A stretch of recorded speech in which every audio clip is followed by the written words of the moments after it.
নবী সাল্লাল্লাহু আলাইহি ওয়াসাল্লামের একজন সাহাবী নাম হজরত আবু মুসা রাদিয়াল্লাহু আনহু, তিনি বলেন রাসূল আকরাম সাল্লাল্লাহু আলাইহি ওয়াসাল্লাম বলেন যে আল্লাহ তাআলা দিনের বেলায় আল্লাহ তাআলার কুদরতি হাতকে প্রসারিত করে রাখেন, যেন রাতে যেই সমস্ত মানুষ অপরাধ করেছে, গুনাহ করেছে, তারা ক্ষমা চাইলে আল্লাহ তাআলা তাদেরকে ক্ষমা করে দিবেন।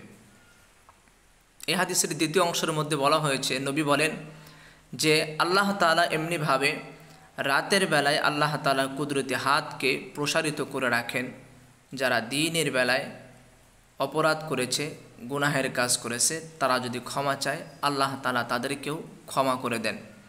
কতক্ষণ পর্যন্ত এই নিয়ম চালু থাকবে, এই ধারা অব্যাহতি থাকবে? নবী সাল্লাল্লাহু আলাইহি ওয়াসাল্লাম বলেন, যতক্ষণ পর্যন্ত না পশ্চিম দিক থেকে সূর্য উদিত হবে ততক্ষণ পর্যন্ত এই নিয়ম অব্যাহত থাকবে। অর্থাৎ কিয়ামতের আগ পর্যন্ত এই নিয়ম নীতি চালু থাকবে। আল্লাহ তাআলা আপনার জন্য, আমার জন্য সব সময় প্রস্তুত থাকেন, সব সময়ের জন্য আল্লাহ তাআলা প্রস্তুত থাকেন যে আপনাকে আল্লাহ তাআলা ক্ষমা করে দিবেন। শুধু আপনি আল্লাহ তাআলার কাছে ক্ষমা চাইবেন।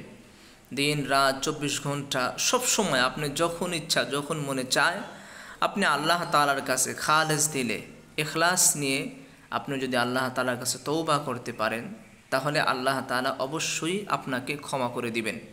আপনি যত বড় অপরাধ করেন না কেন, আপনাকে আল্লাহ তাআলা ক্ষমা করে দিবেন। কিন্তু একটা শর্ত হলো যে আপনি ভুলেও আর ওই কাজ করতে পারবেন না, ওই কাজের দিকে আপনাকে আর ফিরে যেতে পারবেন না, ওই কাজের উপরে আপনাকে লজ্জিত হতে হবে।